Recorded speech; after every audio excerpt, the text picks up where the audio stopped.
새벽에 만난 하나님 오신 여러분들을 우리 예수님의 이름으로 환영하고 축복합니다. 잘 오셨습니다. 함께 기도하겠습니다. 하나님 은혜에 감사합니다. 이 아침에 불러주심에 감사하고 자녀 삼아주심에도 감사하고 오늘 하루를 우리와 함께 하시겠다는 하나님의 또 약속에도 감사드립니다.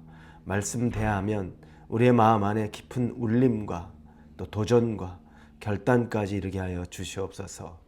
세상 음성 듣는 것으로 시작하는 것이 아니라 하나님 음성 듣는 것으로 시작한 하루가 얼마나 복되고 힘 있는지 경험케 하여 주옵소서. 예수님의 이름으로 기도합니다. 아멘. 우리에게 주신 하나님의 말씀입니다. 데살로니가후서 3장입니다. 1절에서 5절까지의 말씀 같이 나누겠습니다. 데살로니가후서 3장 1절부터 5절입니다. 우리 1절부터 같이 보겠습니다. 끝으로 형제들아, 너희는 우리를 위하여 기도하기를, 주의 말씀이 너희 가운데서와 같이 퍼져나가 영광스럽게 되고 또한 우리를 부당하고 악한 사람들에게서 건지시옵소서 하라.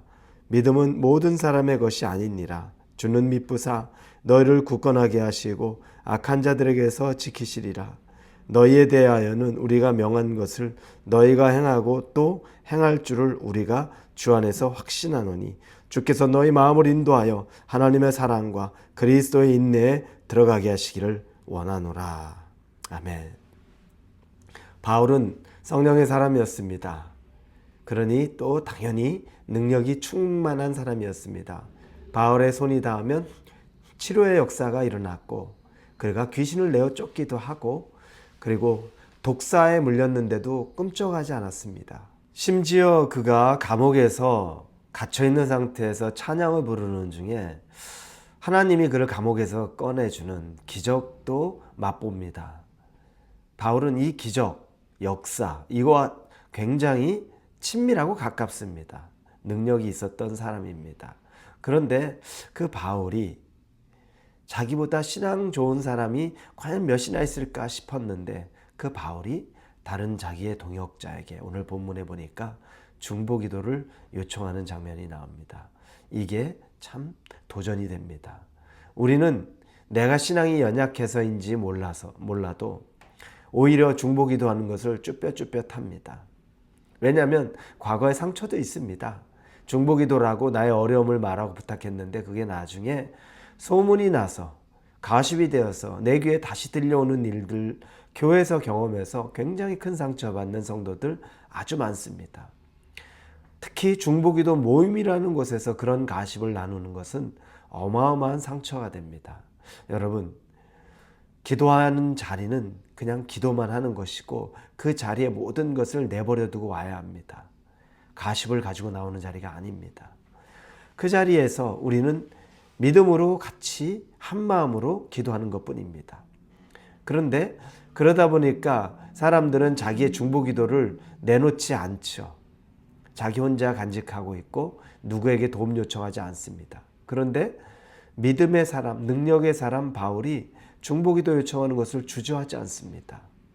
그는 이 기도를 통해 자기가 혼자 할 수 없는 것들에 대한 도움을 요청하는 겁니다. 그럼 그 내용들이 무엇일까요? 첫 번째는 하나님의 말씀이 날로 퍼져나가도록 기도해 달라고 하는 겁니다. 여러분, 복음은 기도 없이 불가능합니다.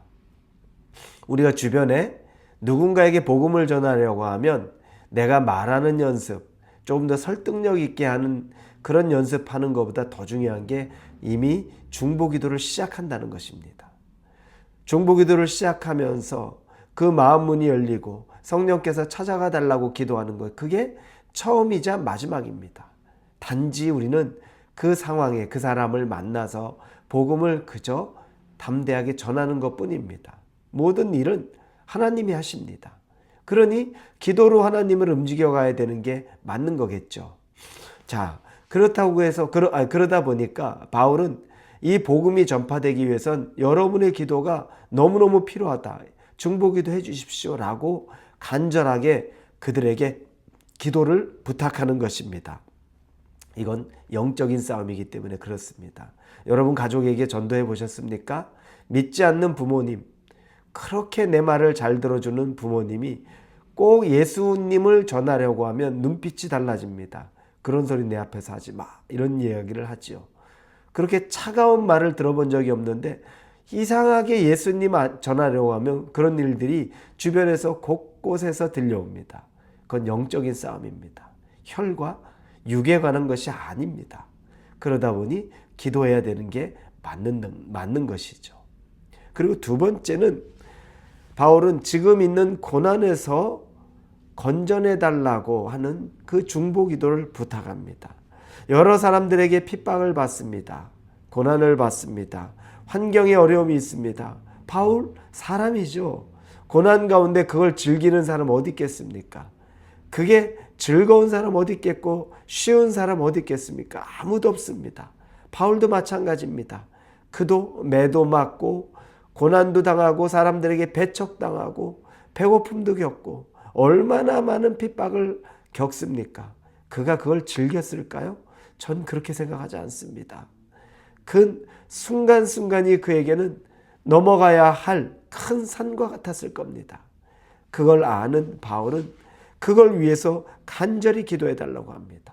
때론 질병으로도 고통을 받았습니다. 그때 기도해 달라고 합니다. 여러분, 여러분의 기도 제목을 정말 도와달라고 함께 기도해 달라고 부탁하십시오.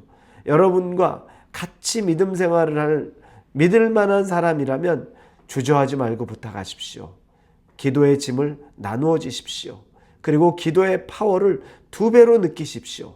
이게 바로 중보기도의 힘입니다. 시편 28편 1절에 보면 여호와여 내가 주께 부르짖으오니 나의 반석이요 내게 귀를 막지 마소서.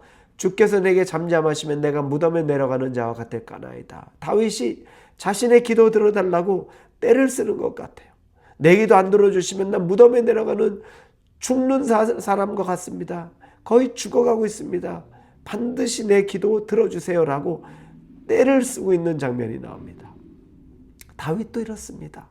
우리도 이래야죠. 이 정도 마음은 가지고 기도해야죠. 뭐가 우리가 그렇게 대단하고 우리가 뭐가 그렇게 이성적이고 뭐 티낼 게 있다고 이거 정도는 하나님에게 패기치고 싶지 않다. 하나님이 뭐 이런 거에 기도 좋아하실까? 그런 생각할 필요 없습니다. 힘들고 어려우면 울고 불고 기도해야죠. 그게 바로 우리가 기도해야 될 이유입니다. 중보기도해야 할 이유가 되는 것입니다. 바울은 이와 같은 상황 혼자 해결할 것이라고 믿지 않았습니다. 같이 있는 동역자들이 기도로 힘을 합해서 이겨낼 것을 믿고 기대했던 겁니다. 왜냐하면 기도의 능력을 아는 사람이 기도를 부탁할 수 있는 겁니다. 바울은 기도의 능력을 압니다. 그래서 그는 진심으로 중보기도를 부탁하는 겁니다. 기도의 능력을 모르는 사람은 그까짓 거 뭐 기도한다고 되겠어? 딴 사람이 날 위해 기도한다고 뭐가 이루어지겠어? 이러고 말 것입니다. 여러분 그렇지 않습니다. 기도의 능력을 알기 때문에 기도하는 것입니다.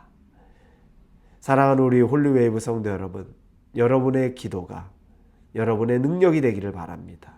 그리고 여러분만이 아니라 다른 이를 위한 중보기도가 끊임없이 여러분을 통해 전달될 수 있는 축복이 열리기를 예수님의 이름으로 축원합니다. 기도하겠습니다.